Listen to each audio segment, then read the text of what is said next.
saudara. Saudara siap mendengar kabar baik dari Tuhan Yesus. Amin. Thank you Jesus. Haleluya. Saudara yang sudah percaya kepada Yesus, saudara adalah orang benar. Haleluya. Allah adalah Bapa surgawi saudara. Saudara punya masa depan yang pasti. Karena Yesus sudah dibangkitkan bagi pembenaran kita. Dia sudah diserahkan bagi pelanggaran kita. Roma 4 ayat 25. Tapi dia sudah dibangkitkan bagi pembenaran kita. Haleluya. Dan Yesus Kristus adalah kepala kita. Amin. Kita adalah tubuhnya. Kita adalah bagian dari dia. Dan karya keselamatan Yesus Kristus adalah kekal. Amin, saudara. Haleluya, puji Tuhan. Itu sebabnya Injil adalah kabar baik. Ya, bentar saudara. Saya Pendeta Monica Hicks. Saat ini saya tinggal di Amerika bersama suami dan anak saya. Haleluya, puji Tuhan. Thank you Jesus. Hari ini judulnya adalah hal yang penting bagi Allah. Haleluya, thank you Jesus. Nah, kita harus ingatkan diri kita bahwa Allah itu Allah ya. Dia bukan manusia. Ya kan? Sehingga hal yang penting ya, kita jangan pikir dari posisi seperti dia tuh manusia. Ya, Allah itu tidak butuh apapun. Ya kan? Thank you Lord Jesus. Dari kita ini udah bangkrut. Haleluya. Jadi kita harus tahu posisi dia dan kita harus tahu posisinya kita. Thank you Jesus. Dia adalah sumber. Ya kan, dia sumber hidup kita. Dia sumber terang. Amin. Thank you Lord Jesus. Haleluya. Dia pemelihara hidup kita. Nah, kita langsung aja ya. Apa hal yang penting bagi Allah? Ya kan, karena dia Allah. Ya kan? Dia tidak untuk dirinya dia, untuk eksistensinya Allah, dia tidak perlu kita. Amin. Kita perlu dia. Amin. Thank you Jesus. Haleluya. Jadi kenapa saya ngomong begini? Karena kadang-kadang kalau seseorang itu thank you Lord Jesus, belum diperbarui pikirannya, ya kan, kantong anggur yang lama. Selalu ada kecenderungan apa-apa tuh menuntut diri kita. Ya kan? Seolah-olah Allah perlu sesuatu dari kita. Ya kan? Allah tidak perlu sesuatu dari kita untuk dia. Kalau dia, sekarang dia, Yesus perlu kita, ya kan? Maksudnya kita tubuhnya dia kawan sekejap kita. Kenapa? Tapi itu semua adalah untuk kita. Sebetulnya untuk manusia, bukan untuk dia, untuk kita. Jadi dari dia, untuk kita, balik lagi ke dia. Amin. Thank you Lord Jesus. Nah, saya nggak mau bikin rumit ya. Itu cuma sekedar permulaan aja. Haleluya. Thank you. Jadi judulnya hal apa yang penting bagi Allah, bagi Tuhan. Apa yang penting? Ya, kita lihat di sini bahwa karena Allah itu kasih, ya kan? Kita harus tahu, kita harus ingatkan diri kita. Kita udah tahu, kita ingatkan. Allah itu kasih. Kira kusya dia sumber hidup, kira kusya dia sumber terang. Thank you Jesus, dia tidak pernah berubah, dia adil, dia kudus, dia benar. Nah, apa yang penting buat dia? Ya kan? Haleluya, firman Tuhan mengatakan kebenaran karena hukum Taurat. Ya, ini kantong anggur yang lama. Karena walaupun saya ini akan kasih saudara kan anggur baru ya. Anggur baru saudara. Jadi bukan karena kita tidak lagi hidup di bawah hukum Taurat. Kita tidak lagi berada di bawah perjanjian lama. Kita ada di perjanjian baru. Haleluya. Kita di bawah kasih karunia. Dosa tidak berkuasa atas kita. Nah, karena kita sudah di bawah kasih karunia, saya memberikan pada saudara anggur baru. Ya kan? Dan anggur baru itu Tuhan Yesus bilang harus disimpan di dalam kantong anggur yang baru. Walaupun saya kasih saudara anggur baru, ya, saya bicara kepada anak-anak Tuhan sekarang ya, orang-orang yang percaya kepada Yesus. Kalau saudara belum percaya, saudara bisa terima Yesus sebagai juru selamat saudara. Tapi kalau saudara sudah anak Allah, ya kan, saudara harus tahu, ya kan, kantong anggur yang lama. Yesus bicara mengenai pola pikir seperti kita masih di bawah hukum Taurat, seperti di bawah hukum Taurat. Jadi selalu berfokuskan pada perbuatan kita.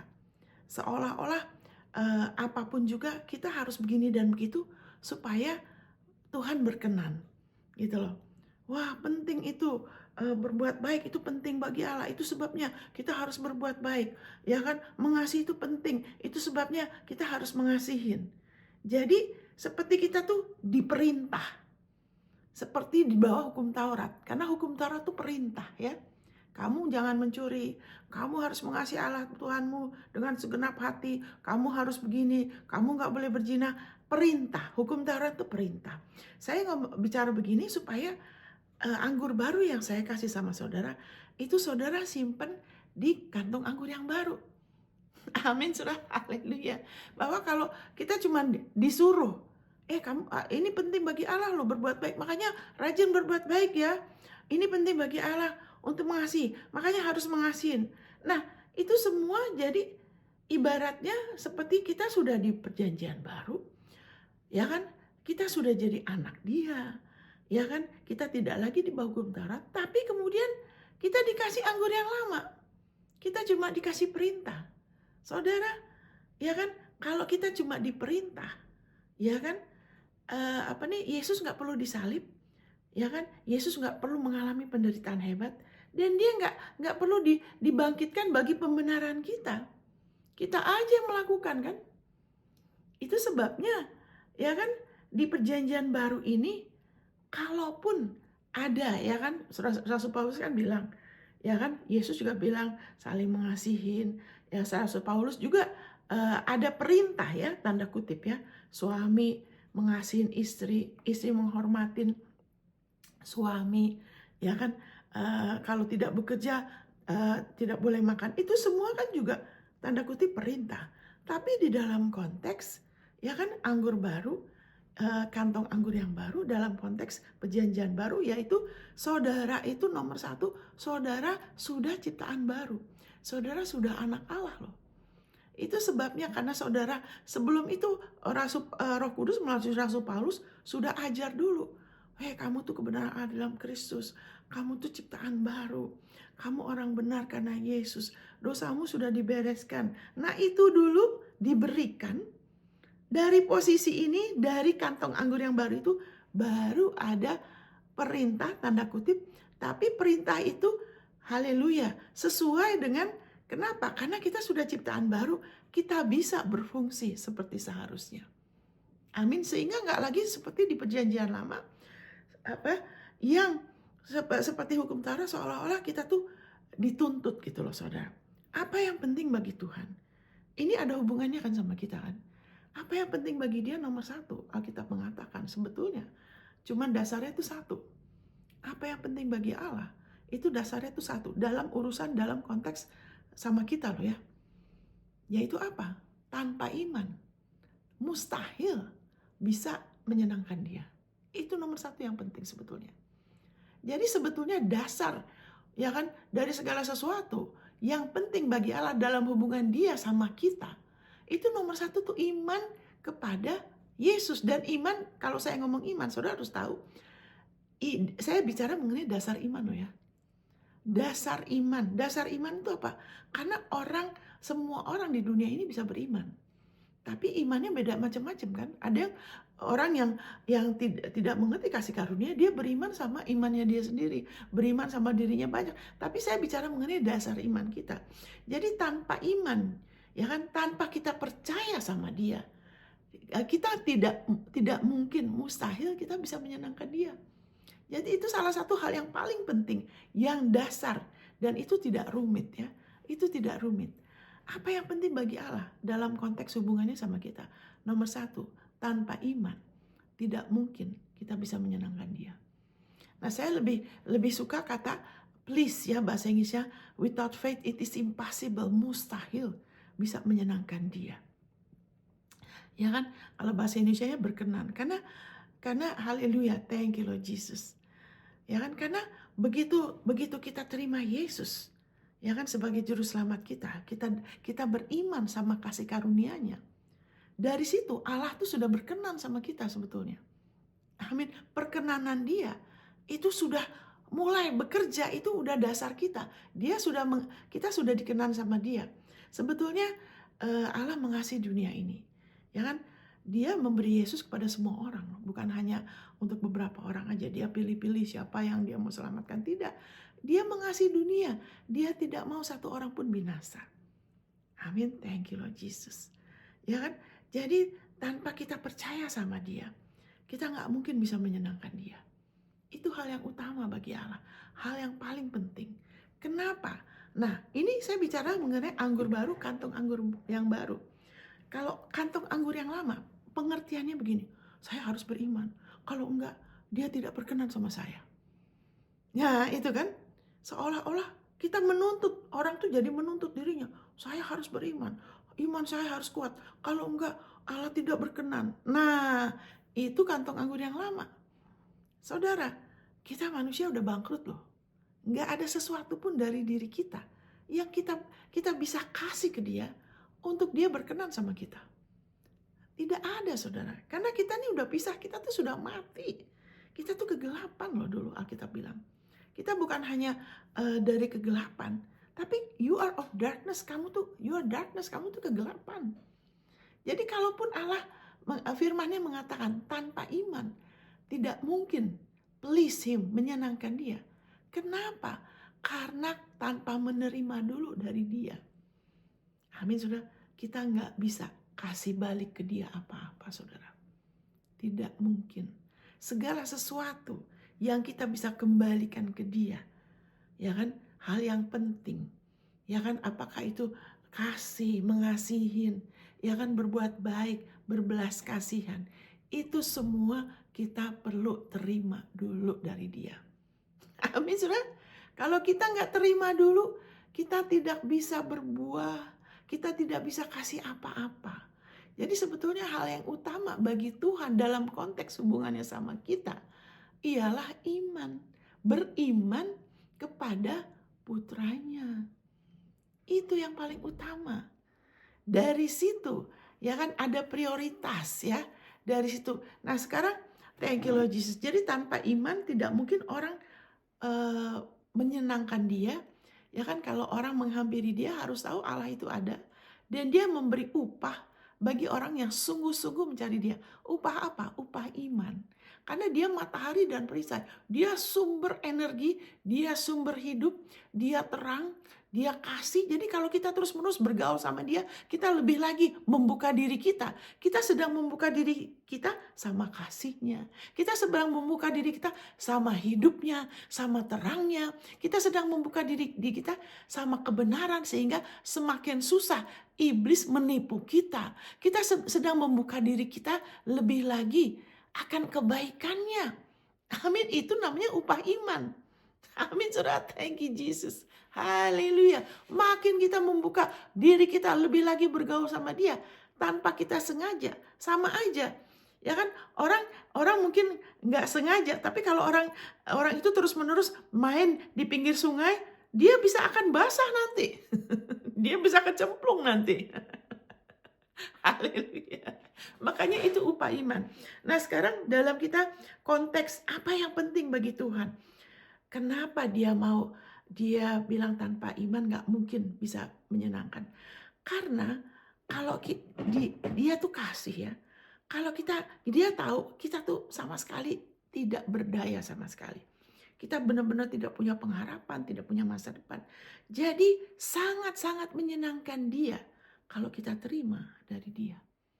Jadi iman itu kalau orang gak ngerti, orang itu akan menuntut dirinya. Duh, iman saya belum mampu. Tidak. Iman tuh hanya menerima loh. Jadi setiap kali kita menerima dari dia, itu menyenangkan dia. Karena kalau kita gak menerima, saudara, tidak ada di luar Tuhan yang bisa nolong kita, yang bisa menjadikan kita utuh, yang menjadikan kita lebih lagi seperti yang dia inginkan. Makanya itu menyenangkan dia bukan karena dia sifatnya egois, harus disenangkan, harus menuntut, kamu harus percaya sama saya. Ya kan, itu bukan begitu. Itulah agamawi. Ya kan, menuntut terus. Ya kan, kamu ngerti gak ngerti? Percaya. Nah, seolah-olah itu suatu tuntutan. Nah, itu kantung anggur yang lama. Makanya orang kadang-kadang yang masih begitu tidak mengerti, tidak mau datang sama dia. Jadi tidak mau datang sama dia, kenapa? Karena merasa dituntut. Padahal Allah bilang, kamu terima dari aku ya. Kamu percaya sama aku. Kenapa? Karena kita butuh dia. Amin, saudara. Dan setiap kali kita mengalami kebaikan dia, itu memberkati dia. Wow, puji Tuhan. Haleluya. Jadi apa yang penting? Sebetulnya sederhana aja. Apa yang penting untuk Allah? Bagi Allah.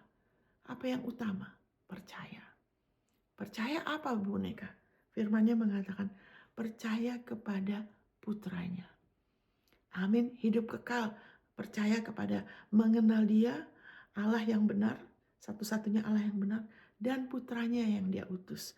Waktu orang-orang tanya di Yohanes 6, ya kan, bagaimana supaya kita bisa melakukan pekerjaan Allah? How to do the work of God? Apa yang kita harus lakukan?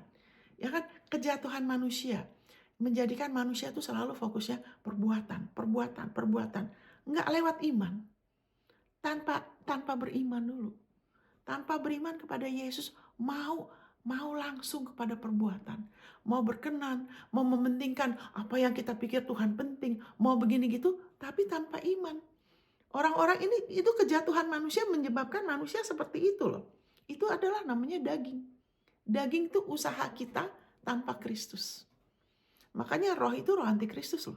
Bukan roh anti Tuhan. Roh antikristus. Daging kita tuh pengen melakukan hal-hal, ya kan, tanpa bergantung sama penebusan Kristus. Tapi puji Tuhan, Yesus sudah mengalahkan daging kita. Amin, saudara. Haleluya. Ya kan? Jadi kita tidak bisa mengutamakan apa yang penting di mata Tuhan tanpa kita terima dulu, percaya dulu sama dia. Seperti orang-orang ini di Yohanes 6. Saya bacakan ya. Ya kan, Yohanes 6 ayat 28 sampai 29. What shall we do that we may work the works of God? Apa yang kita harus lakukan untuk melakukan pekerjaan Tuhan, untuk untuk pelayanan. Apa yang harus saya lakukan? Nah, itu kantong anggur yang lama. Segala sesuatu kita harus lakukan. Tapi Yesus sinkronkan, mengarahkan orang kepada dasar yang seharusnya. Yang penting, yang paling penting bagi Tuhan. Dia bilang apa? Dia bilang, Jesus answered, this is the work of God. Inilah pekerjaan Allah. Pekerjaan yang dikehendaki Allah. Apa? Percaya kepada dia yang diutus Allah. Siapa yang diutus Allah? Yesus. Jadi setiap kali kita percaya kepada Yesus, kepada penebusan dia, kita sedang melakukan pekerjaan Tuhan. Jadi pelayanan itu bukan hanya sebatas di gereja, ya kan, bukan hanya soal melayani orang yang lagi susah, enggak. Pelayanan pekerjaan Tuhan itu, ya kan, bagi anak Tuhan setiap hari, ya kan, biarpun mungkin nggak ada hubungannya sama gereja, ya kan, dan itu baik ya, semua itu adalah bagian dari iman kita. Tapi hari-hari kita hidup, kalau seorang ibu rumah tangga, dia percaya Tuhan, ya kan, dia percaya Yesus untuk keluarganya dia, ya kan, untuk apa yang dia lakukan, dia juga sedang melakukan pekerjaan Tuhan loh. Amin. Haleluya. Dan memang ada panggilan ya, ada gembala, evangelis, itu semua ada tempatnya sendiri. Tapi ingat, pekerjaannya Tuhan itu setiap kita anak Tuhan percaya kepada dia, ya kan, kita bertindak atas kepercayaan itu, kita sedang melakukan pekerjaan Tuhan. Amin. Jadi itu tidak rumit ya. Nah, sekarang apa yang penting bagi Tuhan? Ya kan? Sebentar ya. Kita percaya, dan hubungannya kita sama dia, kita percaya, beriman. Dalam kita melakukan pekerjaan dia juga balik lagi ke iman. Balik lagi percaya kepada Yesus. Beriman sama Yesus dan penebusannya. Nah sekarang oke, apa yang penting bagi Tuhan dalam konteks hubungannya sama kita? Sekarang kita langsung aja ke 1 Yohanes 5. 1 Yohanes 5 ya. 1 1 Yohanes 5. Ingat, Injil kabar baik, saudara. Injil ya ada kuasa Allah di dalamnya nyata, ya kan, kebenaran Allah yang memimpin dari iman ke iman di dalam Injil yang benar. Itu ada kuasa untuk menyelamatkan jiwa saudara dari rasa selalu takut. Saya sudah begini sama begitu, kok kayaknya nggak pernah cukup. Kenapa? Karena kita pikir kalau melayani Tuhan tuh harus begini dan begitu. Makanya nggak ada sukacita. Ya kan, kok makin berat. Ya kan, padahal Tuhan Yesus make it simple. Dia bikin itu jadi sederhana, tidak rumit. Dia bilang percaya kepada Dia. Nah, sekarang kita lihat konteksnya. Ya kan, kita lihat konteksnya. Kita sudah tahu hal yang utama bagi Tuhan. Semuanya kalau dirangkum, dasar semua yang penting kan percaya. Nah, setelah itu, setelah kita percaya kepada Yesus, kita terima Dia, ya kan, kita harus sadar. Dikatakan di 1 Yohanes 5 ayat 1, siapa yang percaya bahwa Yesus adalah Kristus, lahir dari Allah. Saudara percaya Yesus adalah Kristus, saudara lahir dari Allah. Apa yang lahir? Hati saudara, roh saudara. Saudara sudah punya hati yang baru, roh yang baru. Saudara sudah jadi ciptaan baru. Hati saudara tidak sama dengan orang yang belum dihidupkan kembali. Saudara, hati saudara tuh seperti Yesus. Yesus tuh Alkitab bilang dia adalah anak yang sulung. Dia yang pertama dilahirkan kembali. Kenapa Yesus perlu lahir kembali? Alkitab bilang Allah, you are my begotten. Kamu jadi anakku lagi. Kenapa Yesus harus jadi buah sulung, jadi anak sulung? Karena dia sudah mati sebagai kita di salib. Itu sebabnya dia harus dibangkitkan lagi, dihidupkan kembali. Makanya begotten, dia dihidupkan kembali, dia dijadikan lagi anak Allah. Kenapa dia kepala kita? Karena dia yang pertama lahir baru. Kita adik-adiknya. Kita adalah tubuhnya. Tidak ada yang bisa memisahkan kita dari Yesus. Dari Yesus adalah kasih Allah. Makanya dikatakan tidak ada yang bisa memisahkan kita dari kasih Allah yang berada di dalam Kristus. Amin, saudara. Haleluya. Kenapa? Karena kita sudah jadi satu sama Dia. Kita sudah lahir kembali. Dan saudara ingat ini, yang lahir itu hatinya saudara ya. Roh saudara. Jiwa saudara masih perlu diperbaruin. Makanya jangan kaget kalau ngelihat anak-anak Tuhan, kok begitu ya? Wah, dia hatinya jahat. Bukan hatinya jahat, dia belum perbarui pikiran. Dia masih perlu bertumbuh. Makanya sikapnya seperti orang, ya kan, seperti dunia. Masih bisa melakukan hal-hal yang tidak baik. Kita tidak usah kaget, karena yang lahir baru itu hati kita, roh kita. Kita sudah dikasih hati, kita lahir dari Allah. Allah itu siapa? Allah itu kasih. Dia tuh benar, dia kudus, dia terang. Makanya di kita disebut anak-anak terang. Dia kudus, itu sebabnya Alkitab menyebut kita orang kudus. Kita bikin apa sih? Kita hanya percaya kepada Yesus. Kita percaya Allah bangkitkan Dia. Kita percaya kita mengakui Yesus Tuhan kita. Kita percaya Yesus adalah Kristus. Kita dikasih hati yang baru, hati yang baik. Hati yang bisa terus berbuah. Kita terus bisa bertumbuh sehingga mengubahkan cara pikir kita, cara kita bersikap, cara kita bicara, emosi kita, kemauan kita. Jadi jangan kaget kalau seorang anak Tuhan, ya kan, walaupun sudah lahir baru, tapi kalau dia masih pola pikir di bawah hukum Taurat, dia akan dikuasai dosa. Walaupun seharusnya dosa tidak lagi berkuasa, tapi pikiran dia lebih mendominasi, jiwanya lebih menguasain, ya kan, tubuh dia, keberadaan dia. Makanya ada anak Tuhan juga yang dipenjara loh. Ada yang dipenjara, harusnya kan gak usah. Kenapa? Ya kan, sebagai ciptaan baru Allah Bapa kita. Dosa adalah begini. Kenapa dosa? Dosa adalah upaya manusia untuk memenuhi satu kebutuhan, keinginan, pakai kekuatan sendiri. Itu dosa loh. Betul kan? Kayak kalau kita semua sudah punya semua, kita nggak butuh apa-apa. Apapun nggak ada yang kita perlukan karena kita sudah kenyang, sudah puas, semuanya ada. Ya kan? Ya kan nggak perlu berdosa lagi kan? Mau dosa apa? Iya kan? Kalau kita udah kenyang kan kita nggak mau makan lagi kan, apalagi mencuri makanan. Ya kan? Jadi kenapa ada yang begitu? Karena dia belum dirubahkan jiwanya. Makanya jangan kaget. Kadang-kadang orang bicara sama saya, si Anu tuh memang dia dari setan. Saya bilang dia bukan dari setan. Jiwanya aja yang belum dirubah. Dia sudah anak Tuhan. Haleluya. Nah jadi saudara lahir dari Allah. Saudara, ini satu ayat aja kalau kita mau perbarui pikiran, kita renungkan, waduh, Allah itu siapa? Dia punya apa aja? Ya kan? Nah, tapi kalau masih ada pola pikir kantong anggur yang lama, hukum Taurat, ya kan? Masih ada ketakutan. Itu seperti pola pikir anak sulung. Susah mau terima dari Allah. Karena melihat Allah itu sebagai pribadi penuntut. Belum sadar kita lahir dari dia loh. Sekarang gini saya tanya, kita belum, nah ini dikatakan ayat berikutnya, kita lahir dari Allah dan yang mengasihi dia akan juga mengasihi dia yang dilahirkan dari dia. Jadi maksudnya gini, kalau kita percaya, kita sudah percaya Yesus Tuhan, kita lahir dari Allah, maka kita juga akan mau mengasihi Yesus dan kita juga mau mengasihi anak-anak Tuhan yang lain. Itu tandanya, seorang lahir baru tuh bukan orang itu tandanya dia udah dibaptis karena dia udah lahir baru. Tandanya seorang sudah lahir baru, orang itu ada kasih, saudara.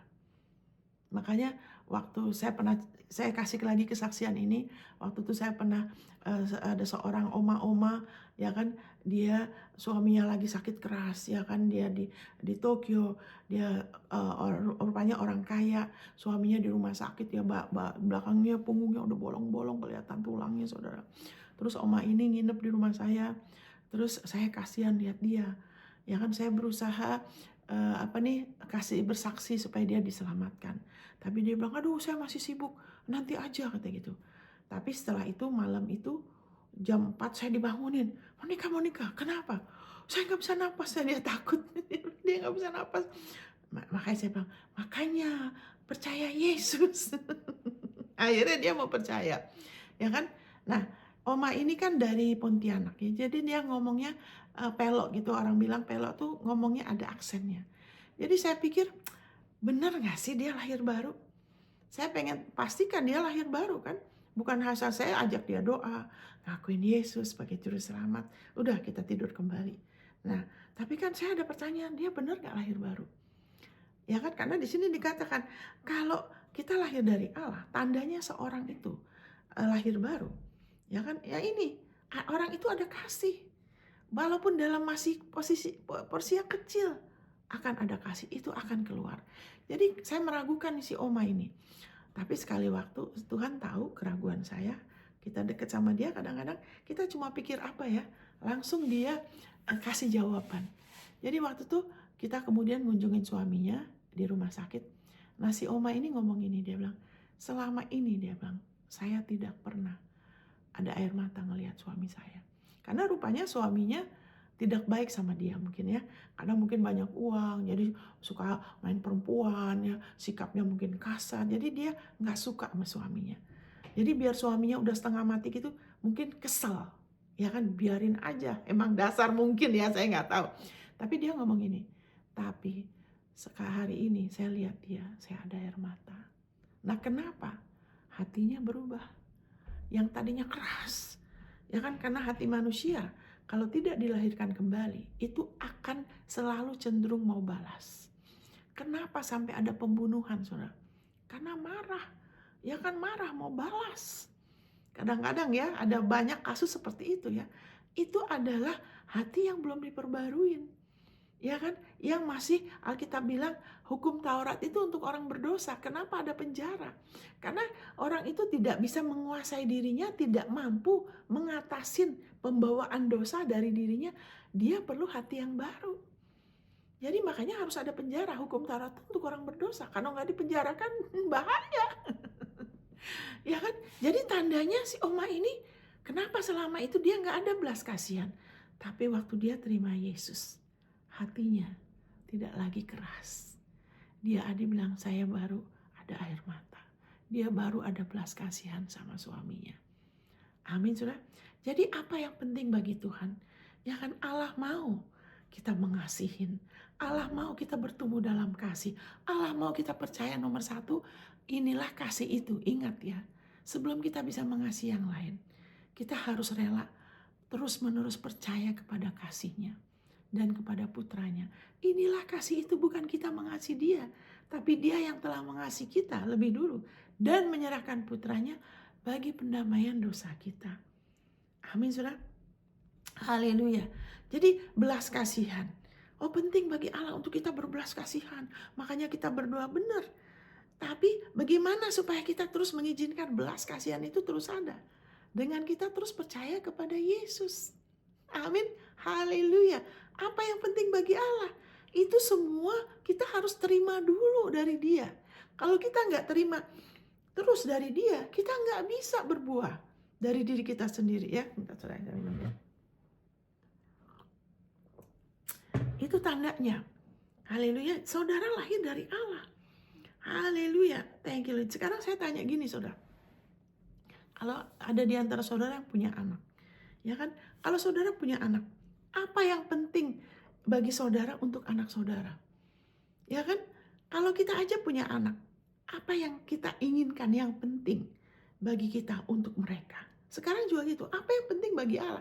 Karena Allah itu, ya kan, dia lakukan semuanya. Dia kirim Yesus, dia ciptakan dunia ini, dia ciptakan Taman Eden. Sekarang dia sudah ciptakan Taman Eden yang kedua dan terakhir melalui karya Yesus. Dia sudah ciptakan semuanya sehingga kita harusnya tidak kekurangan. Kita harusnya selalu ada jalan keluar. Kita bisa terus mengalami yang terbaik. Dia sudah ciptakan itu. Dia bersusah payah kirimkan Yesus semua. Kenapa? Karena itu penting buat dia.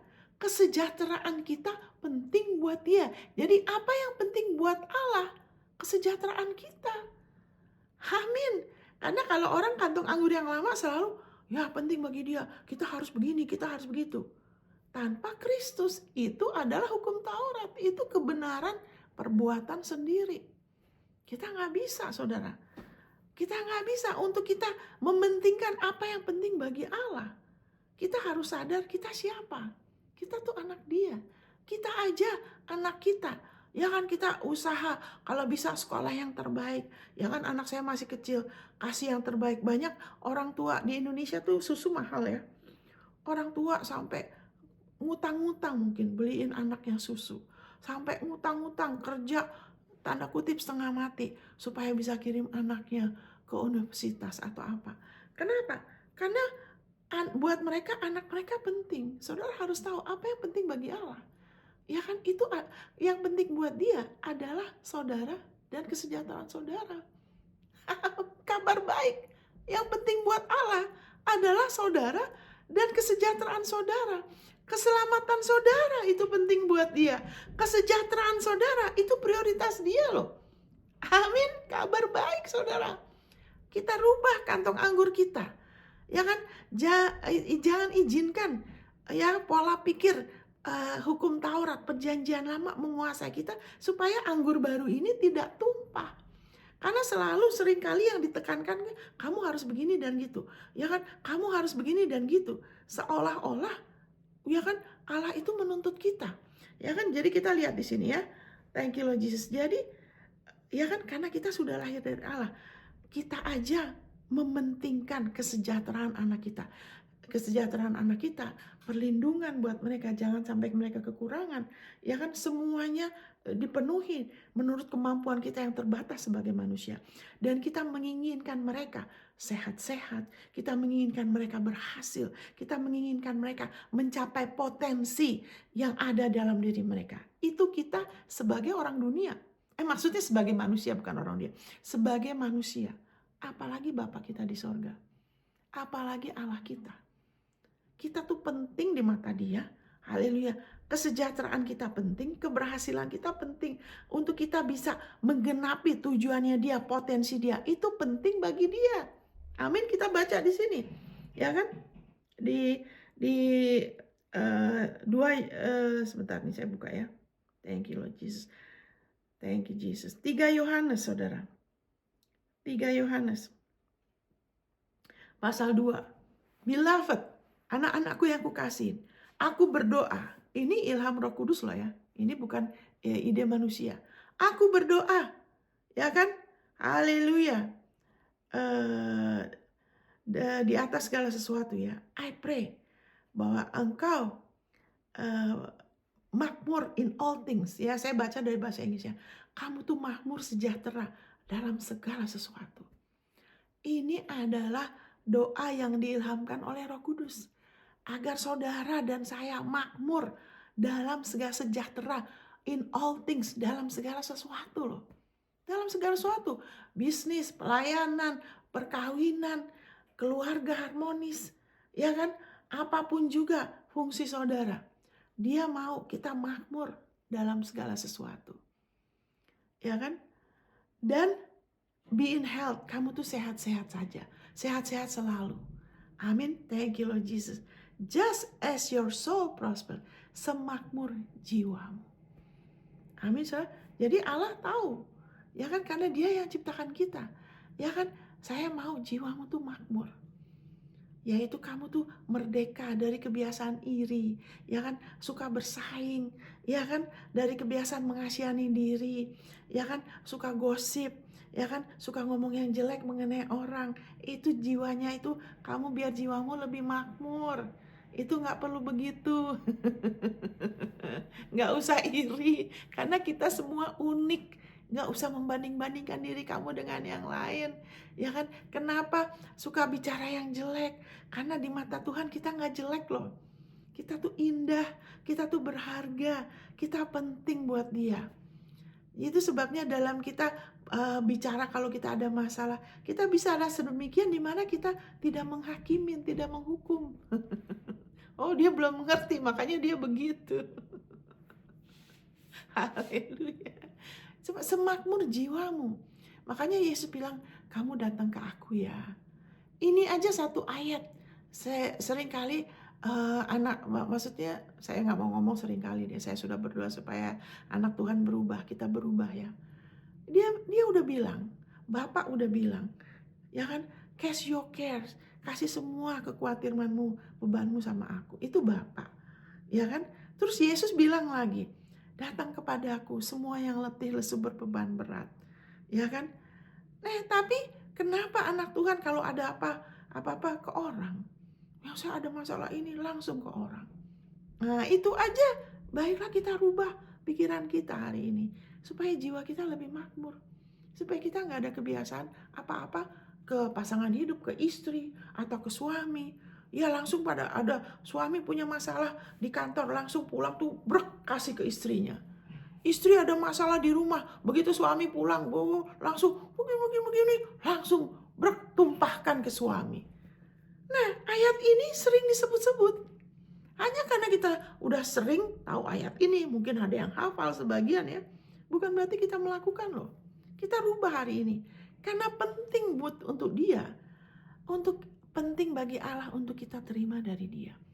Penting prioritas Allah untuk kita. Apa yang penting? Kesejahteraan kita. Mari kita melakukannya. Mari kita praktekkan. Kalau ada apa-apa, tunggu dulu. Jangan ke orang. Jangan ke orang dulu. Saya nggak bilang sama sekali kita nggak nolong orang, kita nggak konseling orang. Saya tidak bilang itu. Dia bilang bebannya kasih ke dia dulu. Amin. Karena kalau sesudah itu akan ada tuntunan. Mungkin setelah itu, ya kan, setelah kita serahkan beban, kita ke dia, kita ingat firman, baru kita ngomong mungkin sama pasangan hidup kita, sama istri kita, sama siapapun atau teman kita, ya kan, partner kita lah dalam doa atau apa ya.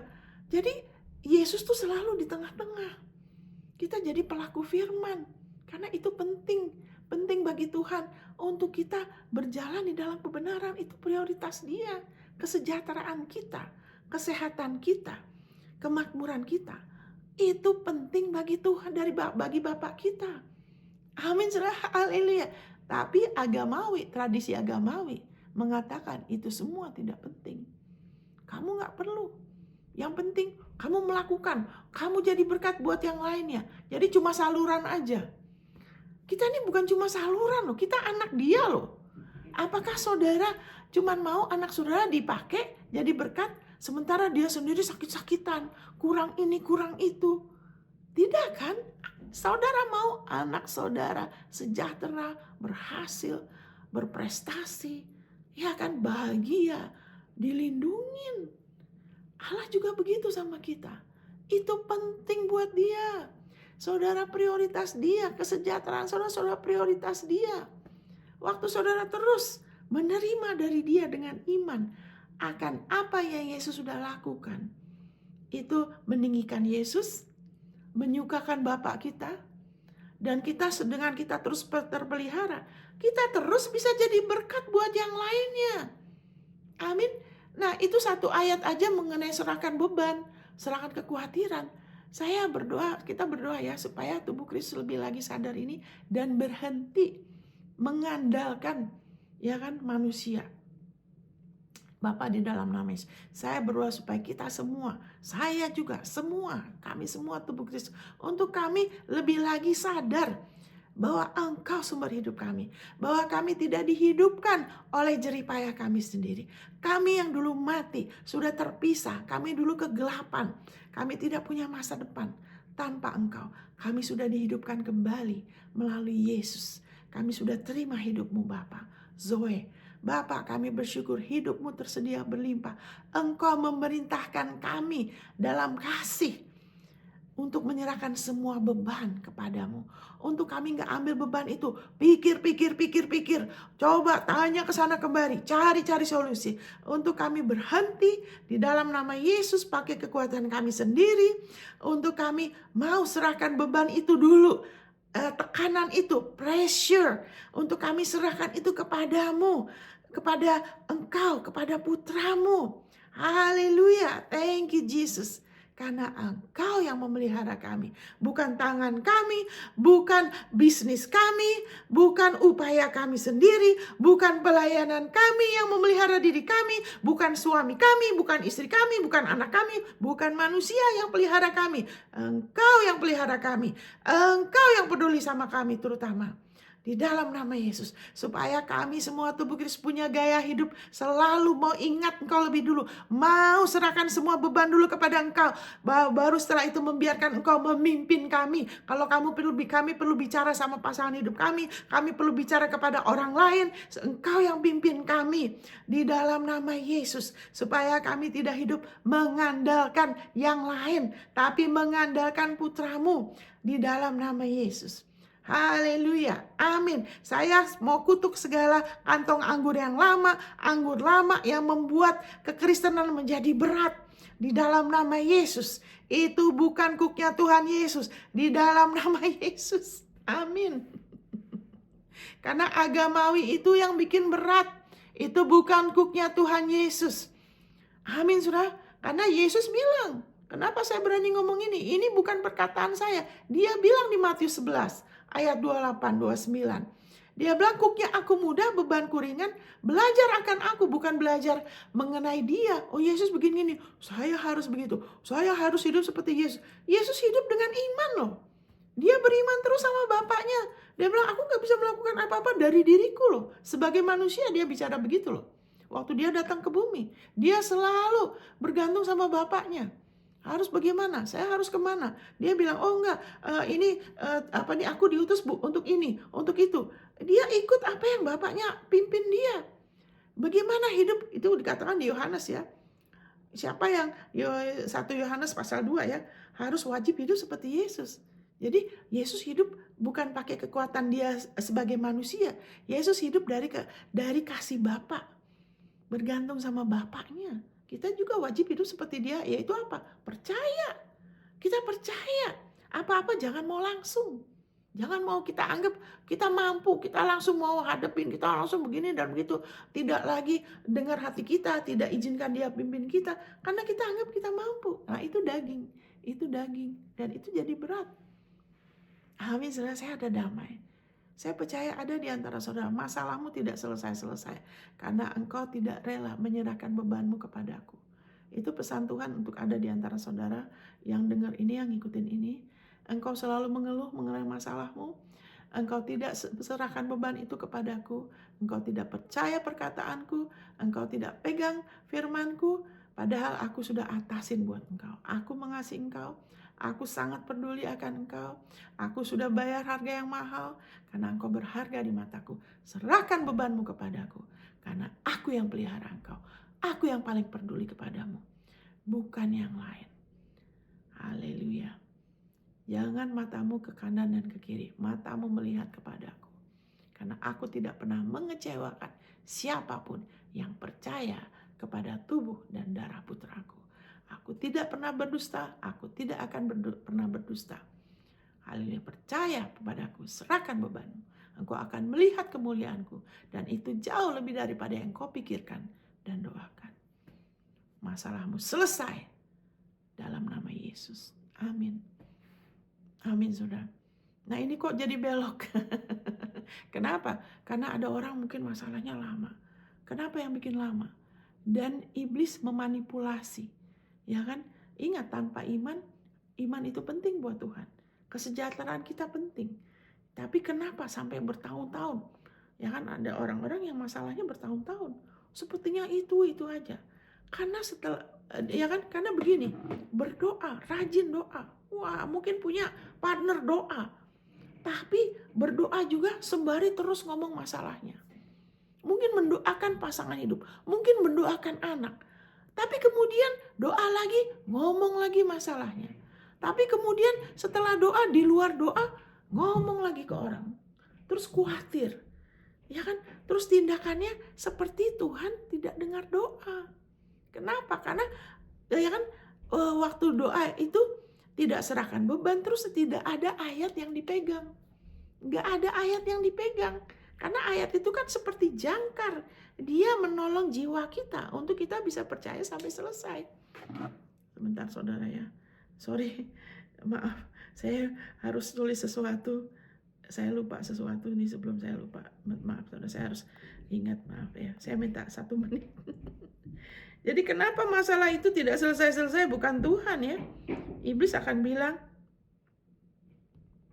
bentar saudara. Iblis akan bilang, itu Tuhan. Oh, Tuhan kamu lagi diuji. Makanya masalahnya gak kelar-kelar bertahun-tahun. Itu kamu lagi diuji ketahanan kamu. Itu bukan begitu saudara. Apalagi kalau masalah itu dalam bentuk kutukan. Seperti satu orang itu. Ya kan, suaminya terus berzina bertahun-tahun. Karena diajarinnya, gak boleh cerai. Nah itu toh.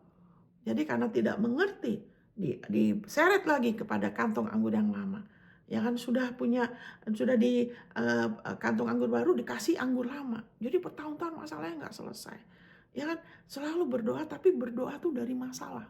Bukan berdoa dari firman, bukan berdoa dari karya Kristus yang sudah selesai. Karena bagi Allah kesejahteraan kita, ya kan, karya Kristus itu penting. Ya kan, itu penting buat dia.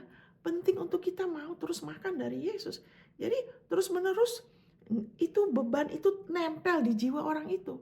Sampai sekali waktu dia bicara sama saya kasih firman, ini firmannya ngomong begini-gini loh. Harusnya ini yang sebenarnya begitu. Puji Tuhan, orang itu mau dengar. Akhirnya dia sendiri kemudian ke Tuhan, bukan lagi cuma dengar dari hamba Tuhan. Dia sendiri mau ke Tuhan, ya kan? Dia mau ke Tuhan, dia tahu dia dapat peneguhan, dia hadapin, selesai masalahnya. Yang bertahun-tahun muter-muter di situ terus. Kenapa? Nah ini kan penting bagi Tuhan kesejahteraan kita. Ya kan, penting untuk kita. Nah sekarang apa yang bisa nolong kita saudara? Supaya kita bukan hanya pikir kita udah tahu, ya kan? Tapi kita tidak mengalami kesejahteraan yang lebih besar, kelegaan yang lebih besar, kemerdekaan yang lebih besar di jiwa kita. Karena itu penting, ya kan? Nah kita lihat di sini, ya kan? Contohnya, thank you Jesus, haleluya, puji Tuhan. Nah kita baca di sini saudara, haleluya. Kita baca di Lukas 10 ya. Kita ke Lukas 10. Lukas 10 ayat 41 saudara. Ya, Lukas 10 ayat 41. Haleluya. Thank you you Jesus. Haleluya. Nah, di sini dikatakan ayat, kita naik deh ayat 38. Haleluya. Ketika Yesus dan murid-muridnya dalam perjalanan, tibalah ia di sebuah kampung. Seorang perempuan yang bernama Marta menerima dia di rumahnya. Perempuan itu mempunyai seorang saudara yang bernama Maria. Maria ini duduk dekat kaki Tuhan dan terus mendengarkan perkataannya. Sedang Marta sibuk sekali melayani. Ia mendekati Yesus dan berkata, "Tuhan, tidakkah engkau peduli bahwa saudaraku membiarkan aku melayani seorang diri? Suruhlah dia membantu aku." Sebentar saudara ya. Saya berdoa di dalam nama Yesus supaya kalau kita ngajar anak-anak terutama di sekolah minggu, jangan arahkan mereka kepada pelayanan. Kita sebagai ibu atau orang tua, jangan arahkan anakmu jadikan pelayanan sebagai patokan. Kalau kita begitu, kita akan ngajarin begitu. Ingat, dengar Tuhan Yesus. Ini Marta nih orangnya baik loh. Dia yang undang Yesus loh. Amin, saudara. Penting ya. Penting untuk kita mau terbuka. Kita mau ini ya, melayani dia tuh penting. Tapi jangan nomor 1, saudara. Amin. Itu nanti jadi agamawi. Tuhan gak mau kita legalistik dan agamawi.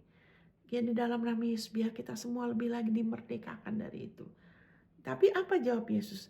Tetapi Yesus menjawab. Jadi Marta ini kemudian mulai ngatur Yesus. Kadang-kadang kita dalam berdoa kita mau nyuruh Tuhan. Tuhan begini dong, engkau begitu dong. Tuhan tuh kepala kita. Jangan, gak perlu disuruh-suruh. Tuhan supaya dia begini dan begitu dong. Tidak perlu. Kalau kita mau, kita belajar, kita rela. Kalau kita mau datang sama dia, dia tahu semuanya, dia kepala kita, dia yang paling bijaksana. Datang sama firman-Nya, datang melalui identitas kita, dan datang sama firman-Nya, saudara. Nah, si Marta ini, ya kan, kenapa dia komplain? Kenapa dia komplain? Tuhan, ini suruh si Marta dong, bantuin aku. Kenapa? Karena itu mulai jadi beban buat dia. Karena dia tidak melayani dari kepenuhan. Ya kan, kalau kita melayani dari kepenuhan, dari roh, itu ada sukacita, tidak jadi beban. Tapi saat kita mulai melakukan hal-hal, fungsi kita apa aja lah. Saya juga sebagai istri, kadang-kadang kalau saya udah rasa terbeban, saya kesel, saya stop. Kenapa? Prioritas saya. Ya kan, hati saya belum puas dalam Tuhan, saya belum pakai waktu sama dia, sudah sibuk ngurusin rumah. Dari situ jadi beban. Apapun yang kita lakukan, kalau kita tidak melakukan dari iman, dari hati yang damai, hati yang lega, itu akan jadi beban, saudara. Apapun juga, termasuk pekerjaan kita, bisnis, pelayanan, dari situ akan ada apa? Akan ada masalah, perselisihan, kekecewaan, jadi rumit. Ya kan? Nah, di sini ini Marta begitu. Sepertinya dia tuh orangnya giat. Tapi kemudian ada komplain. Ya. Nah, Yesus bilang ini. Ya kan? Yesus enggak bilang, "Ya sudahlah Marta, kamu sabar aja." Yesus enggak bilang gitu. Tapi Yesus bilang, "Marta, Marta, engkau khawatir dan menyusahkan diri dengan banyak perkara." Kalau orang datang sama kita mulai mengeluh, apakah mengenai perkawinan, masalah apa, kita akan ngomong apa? Apakah kita akan bilang, "Udahlah, sabar aja"? Atau kita bisa ngomong seperti Yesus, "Kamu tuh khawatir, menyusahkan diri dengan banyak perkara." Selalu ngomong masalah, terus aja masalah ini tuh gak habis-habis. Ya, ini seperti itu. Kamu khawatir dan menyusahkan diri dengan banyak perkara. Tetapi hanya satu saja yang perlu. Apa yang utama bagi Tuhan? Utama bagi Bapa kita ialah kita percaya kepada Yesus. Dan percaya terus. Dan lebih tahu Yesus bikin apa buat kita. sehingga damainya semakin berlipat kali ganda, kasih karunia-Nya, kemurahannya, sehingga kita nggak usah stres memenuhi kebutuhan hidup kita, keluarga kita, pelayanan. Kita nggak usah stres, kita sudah ditebus dari kutuk Adam. Yesus sudah pakai mahkota duri, dia darahnya, keringatnya sudah menetes. Kita berdiri di bawah tanah kasih karunia, kita sudah ada di bawah kasih karunia, kita sudah ada di dalam Kristus. Segala sesuatu milik kita, kita sudah dilimpahkan dengan kasih karunia dia. Kita hanya perlu kasih respon. Kita lebih lagi percaya, terus percaya sama dia, lebih lagi mengandalkan. Mungkin tadinya 30%, kita tambah 60%, sehingga kita bisa terus 100% yang terbaik. Dengan kita mau seperti Maria ini, hanya satu saja yang perlu. Pakai waktu, prioritaskan kerajaan dia. Tuhan ingatkan saya, dia bilang, aku gak suruh kamu seharian ya kan terus ini firman. Dia bilang enggak, dia bilang aku minta kamu prioritaskan. Amin. Hanya satu saja yang perlu. Percaya kepada Yesus dulu. Maria telah memilih bagian yang terbaik, yang tidak akan diambil daripadanya. Amin, saudara. Itu tidak bisa diambil saat kita menanam firman-Nya terus kepada diri kita. Kita memperbarui pikiran kita, jiwa kita. Ya kan, kita pakai waktu duduk terima dari Yesus. Kenapa duduk? Itu adalah perhentian. Itu bicara mengenai kita berhenti gelisah, berhenti khawatir. Itu adalah satu posture. Posture itu apa ya? Bahasa Indonesianya saya nggak tahu. Satu sikap menerima, satu sikap kita merendahkan diri, satu sikap kita menyadari, aku butuh Engkau Tuhan Yesus. Engkau sudah ada di masa depanku, Engkau sudah tahu masalah ini. Aku nggak perlu mikir-mikir, atur-atur, karena daging itu suka ngatur, daging itu suka ngontrol. Tapi kita ambil posisi kita sebagai carang. Kita ambil posisi kita yang lebih rendah. Karena Alkitab bilang yang lebih tinggi akan memberkati yang lebih rendah. Kita memilih untuk merendahkan diri kita. Dengan kita pakai waktu diam, tenang. Wah, biarpun ada masalah. Sama juga seperti Daniel dulu. Bahkan Daniel, ya dia tidak hidup di bawah hukum Taurat ya. Tapi dia belum tahu. Tapi waktu dia dengar akan dimasukkan gua singa, dia tidak berhenti. Dia pakai waktu tetap bersekutu. Dia pakai waktu bersyukur sama Tuhan, walaupun di bawah ancaman dia nggak berhenti. Kenapa? Karena disitulah waktu kita menerima lebih lagi kasihnya, kasih karunia-Nya, penebusan Yesus. Kita mau izinkan firman-Nya, bagaimana dia sudah jadi dosa untuk kita, bagaimana kita sudah dibenarkan karena dia, bagaimana dia sudah jadi kutuk untuk kita. Kita sudah ditebus dari kutukan Adam, kutuk hukum Taurat, dari kutukan apapun kita sudah ditebus. Karena Yesus mengatakan sudah selesai. Waktu dia katakan sudah selesai, penyebab masalah dalam hidup kita juga sudah selesai. Dasarnya dia sudah atasin, dia sudah bayar harganya, dia sudah selesaikan. Kita ambil posisi kita sebagai yang lebih rendah. Kita merendahkan diri kita, kita duduk, kita menolak pakai daging kekuatan kita, mencoba mengatasi ini. Wah, minta dukungan ini itu, seolah-olah apa yang Tuhan lakukan itu tidak cukup. Saya nggak bilang kita nggak minta dukungan ya, tapi biar dia yang akan tuntun kita. Segala sesuatu dia yang akan tuntun kita. Sama juga Rasul Paulus kan bilang, doakan aku ya, karena aku mau melayani ini. Ada, tapi kan dia tahu siapa diri dia. Dia tahu kebenarannya dia. Dia tahu rencana Tuhan buat dia. Itu hanya tambahan aja. Amin, saudara. Thank you Lord Jesus. Jadi ingat, posisi itu adalah posisi rest, perhentian. Posisi kita berhenti gelisah. Kita berhenti pakai kekuatan kita sendiri. Karena Yesus telah dijadikan kelayakan kita, hikmat kita, ya kan, kekudusan kita, kebenaran kita, penebusan kita. Dia sudah itu semua. Wow, kita hanya perlu ya kan tidak mengizinkan, ya kan, apalagi kalau kebiasaan orangnya rajin giat. Tapi kita enggak, diam.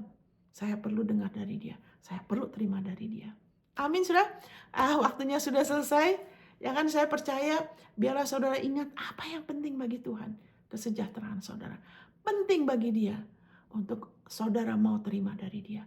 Sangat-sangat menyukakan dia, memberkati dia.